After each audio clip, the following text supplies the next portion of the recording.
I had a clear point of view. I mean, for God's sake, I got shot in my nose. I was facing them directly. I watched everything occur. What if the biggest names in music helped cover up a crime that ruined an innocent man's life?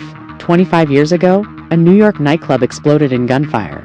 And while 3 people lay bleeding, one superstar's testimony sent a young rapper to prison for nearly a decade. Today, we're peeling back the curtain on Diddy, J.Lo, and the explosive secrets that could rewrite music history. I was defending him, and he turned around and called witnesses to testify against me, and he contributed. He pretty much sent me to prison.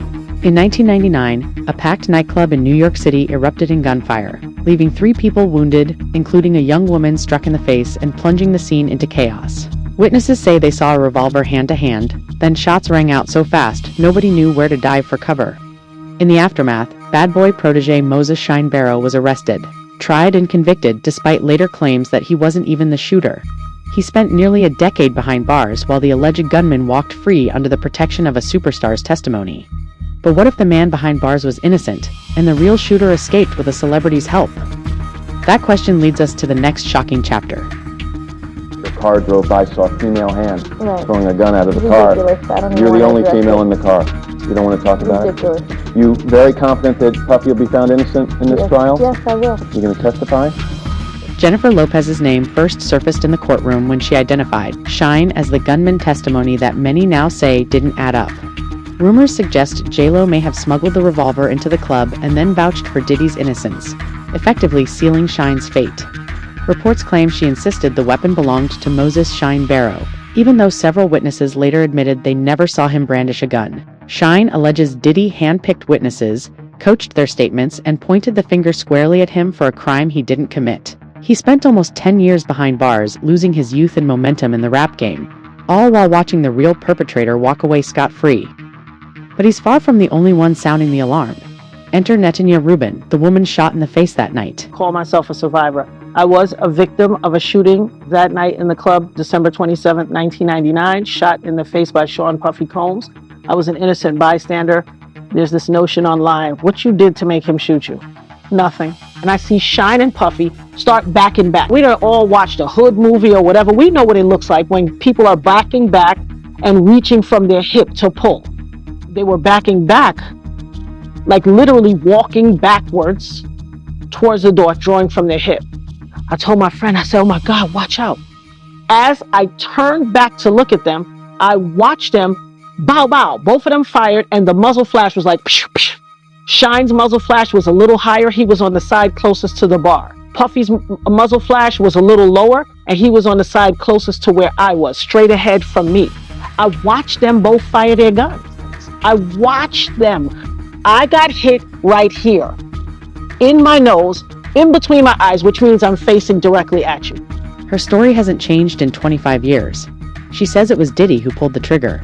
She testified in the original trial, and again more recently, claiming I said Puffy shot me in my face. Despite her consistency, her voice was largely ignored, overshadowed by celebrity influence and a high-powered defense team.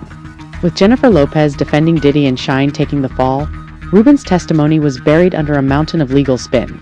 Now, with federal agents reopening old investigations, her words are finally being taken seriously. And the question resurfacing is brutal. Did J.Lo help protect a man who shot a woman in the face and let an innocent teenager rot in prison? The trail doesn't end there.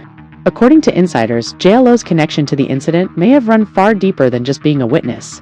Court filings suggest she wasn't just in the car with Diddy after the shooting. She may have been the one who tossed the gun out the window. One witness claims they saw a female hand throw the weapon, and J.Lo was the only woman present, even more suspicious. She and Diddy allegedly got secretly married around that time. Why? Some believe it was a legal strategy. If they were married, she couldn't be forced to testify against him, an old Hollywood trick to keep secrets buried. Combine that with her clean-cut image and media influence, and it's no wonder the case never stuck. But if she was involved in a cover-up that put someone else behind bars, that marriage may have bought more than loyalty. It may have bought silence. Years later, the silence is starting to crack and more people are coming forward. Cassie Ventura, Diddy's ex, recently testified under oath that Diddy once forced her to carry a loaded gun into a club. She broke down in court, describing how he used her as a pawn in his chaos. That statement set off alarm bells, because if Cassie was forced to act as a gun mule in the 2010s, what did J.Lo do in 1999? Even Suge Knight, calling in from prison, claimed the FBI recovered compromising tapes of Diddy's inner circle footage. My interest is in what you can help people understand about these allegations that Diddy is facing and what you believe he's facing on the inside. Now, what's most interesting to me is that you seem to see Diddy as kind of an Epstein kind of figure. That Jeffrey Epstein, that a lot of people know what Diddy was about, and they were about the same thing, and that's why they're quiet. That's why J.Lo and Ben Affleck got divorced, because of videos that he has of her that now they know about.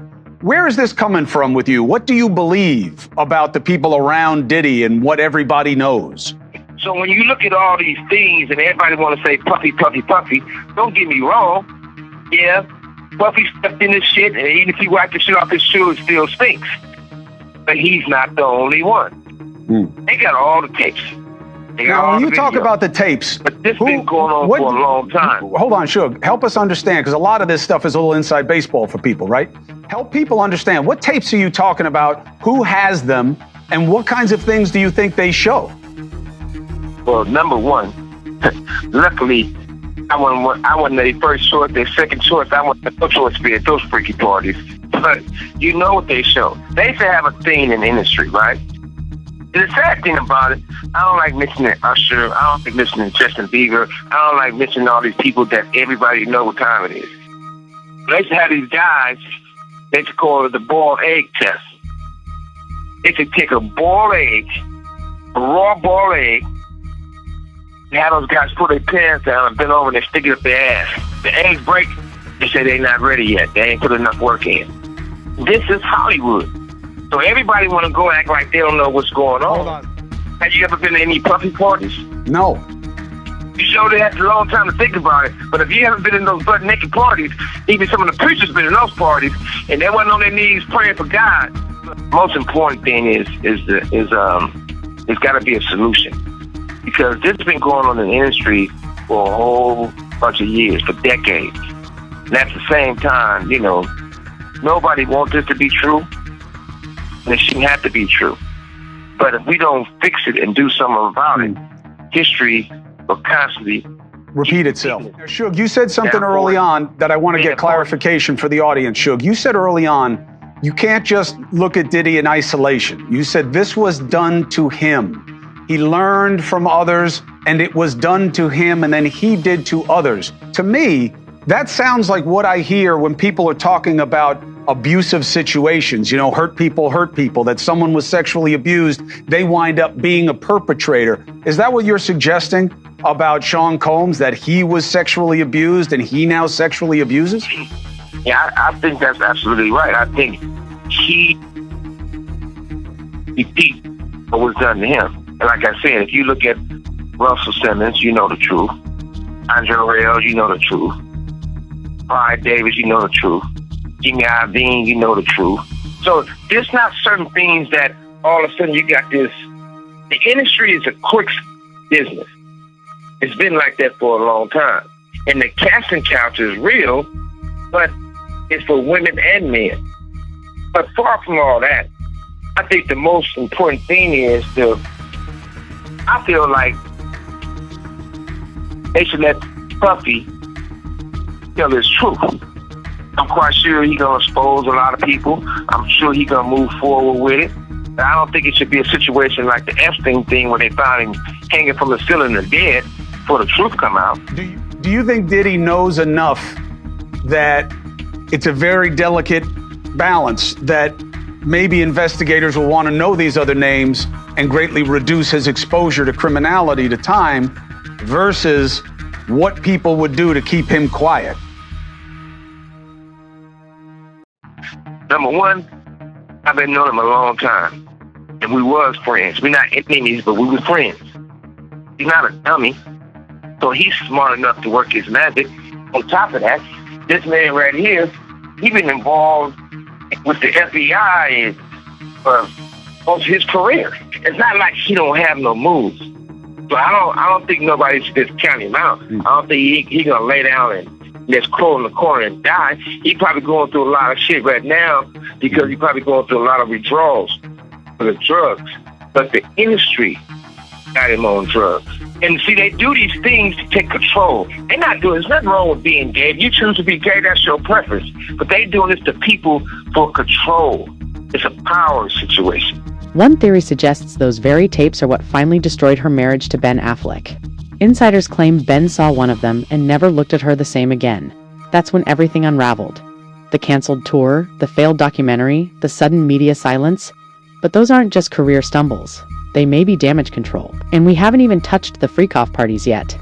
Allegations around Diddy's infamous freak-off parties have become central to the growing federal case, and Jennifer Lopez's name is suddenly showing up in connection.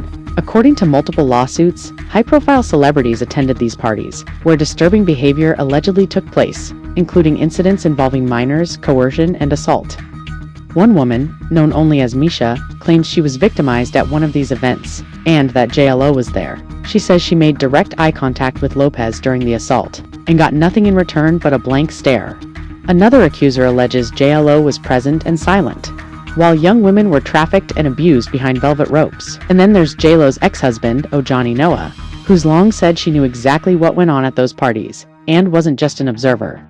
He claims she was fully involved, even suggesting she should be questioned in connection with the infamous S-tapes the feds are now reviewing. If that's true, it would mean J.Lo wasn't just covering for Diddy. She may have benefited from it. But it's the final piece that could bring everything crashing down. The final piece. The 1999 nightclub shooting, the event that started it, is now reportedly being reopened by federal investigators. Two law enforcement sources told the New York Post that prosecutors are digging back into the original case, and Jennifer Lopez's name is right there in the middle of it. If the gun really was tossed from her hand, if she really misled the court to protect Diddy, and if Shine really went to prison for a crime he didn't commit, J.Lo could be facing serious legal exposure. Not just public backlash, not just career fallout. We're talking obstruction, perjury, and accessory to a violent crime. The industry is already bracing for impact, because if the feds move forward and the tapes Suge Knight mentioned do exist, this scandal won't just be about Diddy anymore. It could take down one of the most iconic pop stars of the 21st century. But the real question is, was she ever innocent to begin with? All signs point to one truth. Jennifer Lopez may not be the innocent superstar the world believed she was. Her sudden silence, her vanishing from the public eye, the mounting legal pressure, all of it paints the picture of someone trying to get ahead of the fallout. Prosecutors say his empire was built on intimidation, abuse, and secrecy. And now that empire is crumbling, one subpoena, one leaked tape, one testimony at a time. As more women speak up and old cases get reopened, the heat isn't just on Diddy anymore. J.Lo may be next. And the scariest part, we still don't know how deep this really goes. The fallout could ripple far beyond just Diddy and J.Lo. If what's being alleged is true of celebrities, executives, even public figures were attending these so-called freak-off parties or helping to cover up abuse, then this case might expose a hidden network of power and silence inside the industry. We're already seeing names like Meek Mill, T.D. Jakes, and even Will Smith pop up in rumors and speculation. And while nothing is confirmed, the pattern is clear. People are distancing themselves, deleting photos, unfollowing accounts, issuing vague statements. Because if this trial blows open what insiders are calling Hollywood's Epstein moment, no one involved will be safe. The question now isn't just whether J.Lo told the truth in 1999, it's who else knew, who else enabled, and who might be next to fall. And just like that, what started as a story about one music mogul's downfall is turning into a potential industry-wide reckoning. For years, Diddy was seen as untouchable. J.Lo was America's sweetheart. Together, they were a power couple, flashy, famous, unstoppable. But behind the designer dresses and red carpet smiles, there may have been secrets darker than anyone imagined. Now, those secrets are being dragged into the light. Courtrooms, headlines, social feeds, and the public is finally asking, who was really protected and who paid the price? Shine lost a decade. Cassie lost her peace. Misha lost her voice. The only thing left to lose now is the lie. Because when this trial starts and the tapes roll and the subpoenas hit, it won't just be Diddy on trial. It might be the entire machine that protected him. And Jennifer Lopez, she might not walk away this time.